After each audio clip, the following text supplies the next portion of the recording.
Maxwell's fourth equation जो है वो हम पढ़ेंगे। मैक्सवेल फोर्थ इक्वेशन जो है वो है एम्पेयर्स लॉ। इससे पहले हम गॉस लॉ फॉर इलेक्ट्रिसिटी देख चुके हैं, Gauss law for magnetism, Gauss law for electricity पहली मैक्सवेल इक्वेशन थी, मैग्नेटिज्म दूसरी, तीसरी Maxwell equation Faraday law of induction, और अब हम चौथी मैक्सवेल इक्वेशन जो है वो डिस्कस करेंगे।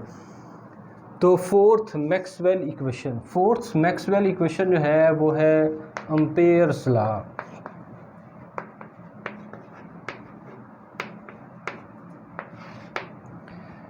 It states that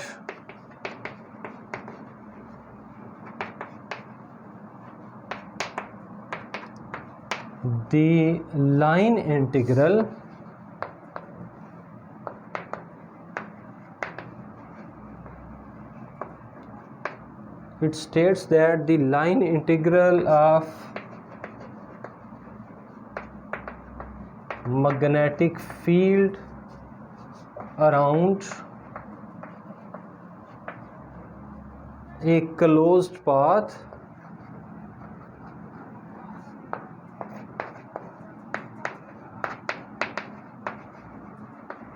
is equal to mu naught times total current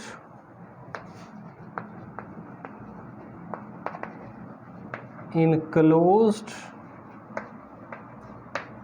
by the loop। तो लाइन इंटीग्रल जो है किसका जी, line integral B dot D L, line integral of magnetic field किसके इक्वल है, equal to mu naught times total current enclosed by the loop. तो मतलब ये है कि अगर आपके पास एक वायर है, इस वायर में अगर करंट का फ़्लो हो, तो जब वायर में करंट का फ़्लो होगा, करंट के फ़्लो की वजह से मैग्नेटिक फील्ड बनेगा। तो ये जो मैग्नेटिक फील्ड जो है ये इस क्लोज लूप के अंदर कंटेन है। इसमें ये जो मैग्नेटिक फील्ड बनेंगे इसका हम लेंगे लाइन इंटीग्रल।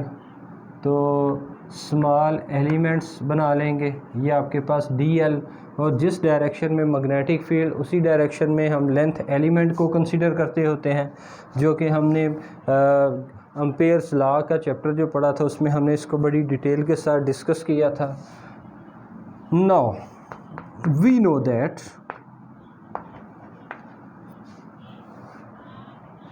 करंट डेंसिटी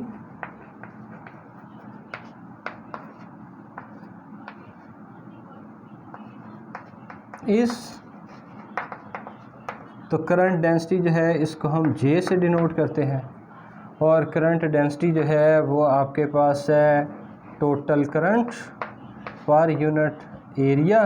तो एरिया को आप DS लिख लें, और उसके बाद आप इसको लिख लो DI equal to J dot DS। उसके बाद आप इसको इंटीग्रेट ले लें, इंटीग्रेट करें तो आपके पास करंट की वैल्यू आ जाएगी। करंट की वैल्यू जो है वो आपके पास है J डॉट DS, एक क्लोज लूप के अंदर करंट की वैल्यू। ये जो इक्वेशन है इसको पहली equation B dot D L equal to mu naught I, इसको 1 बोल दें। करंट की वैल्यू J डॉट DS है, इसको आप पुट कर दो इन इक्वेशन नंबर 1। जब आप इक्वेशन नंबर 1 में वैल्यू पुट करेंगे तो आपके पास इक्वेशन नंबर 1 जो है ये क्या बनेगा, integral B dot D L equal to mu naught into current.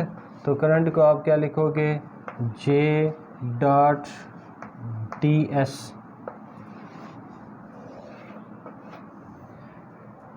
which is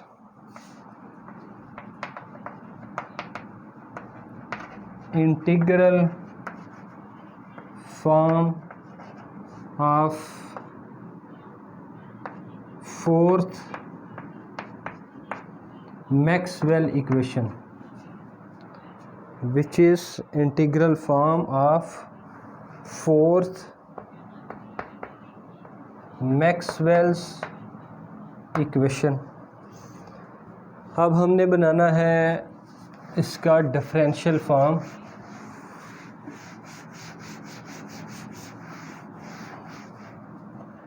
तो डिफरेंशियल फॉर्म बनाने के लिए जो हमने इंटीग्रल फॉर्म जो है वो देखी है,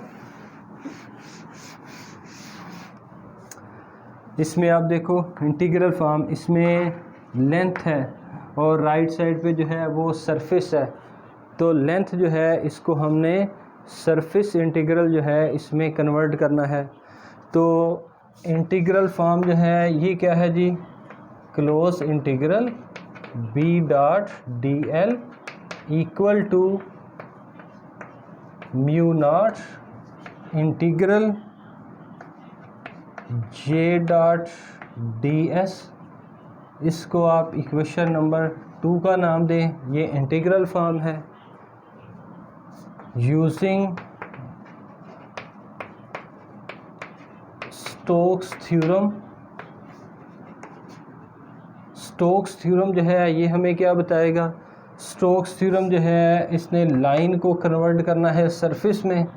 तो इसको हम लिखेंगे जी B dot D l, left hand side पे बी डॉट डी एल, इसके ऊपर अगर आप स्टोक्स थ्योरम अप्लाई करें तो लेफ़्ट हैंड साइड जो है ये फिर आपके पास बन जाएगी del cross B into D S. तो लाइन जो है ये सरफेस में कन्वर्ट हो जाएगी, जिसको आप इक्वेशन नंबर 3 का नाम दे दें। कंपेयरिंग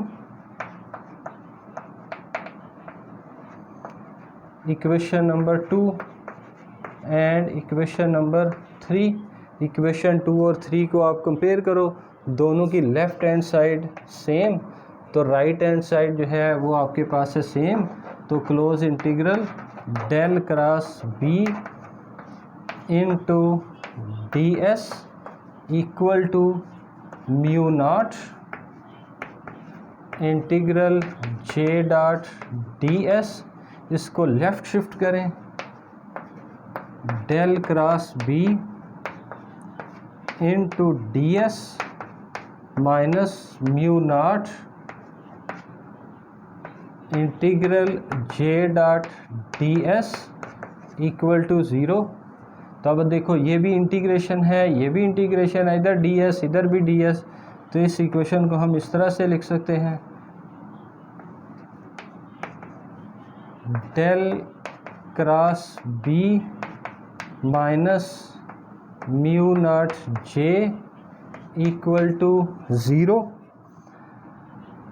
तो लेफ़्ट हैंड साइड और राइट हैंड साइड जो है इसको बराबर करना है। तो डी एस जो है ये आपके पास आ जाएगी सरफेस। तो सरफेस एरिया जो है ये कभी भी 0 हो नहीं सकता।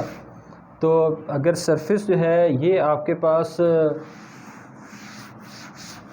सरफेस अगर आपके पास नॉन ज़ीरो है, तो इसका मतलब ये है कि del cross B minus mu naught J जो है ये must be equal to 0। D S is not equal to 0, it means del cross B minus mu naught J is equal to 0। इसको राइट शिफ्ट करें, del cross B equal to mu naught J, which is Ampere's law, and this is the differential form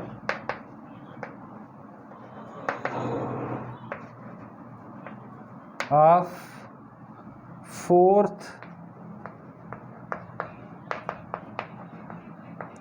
Maxwell's equation.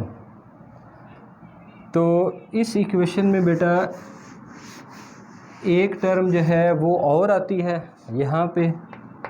अब ये जो term है ये फ़िलहाल missing है, तो नेक्स्ट लेक्चर में जाके हम इसको जो है वो सॉल्व करेंगे। तो फ़िलहाल आपने इसको इतना ही याद करना है। तो 4 मैक्सवेल इक्वेशन ये हमने जो है डिस्कस कर ली हैं। पहली मैक्सवेल इक्वेशन जो है वो हमने देखी जी गॉस लॉ फॉर इलेक्ट्रिसिटी, फिर दूसरी गॉस लॉ फॉर मैग्नेटिज्म, तीसरी फिर हमने देखी जी फैराडेज लॉ ऑफ इंडक्शन, और चौथी जो है वो है एम्पेयर्स लॉ। Thank you.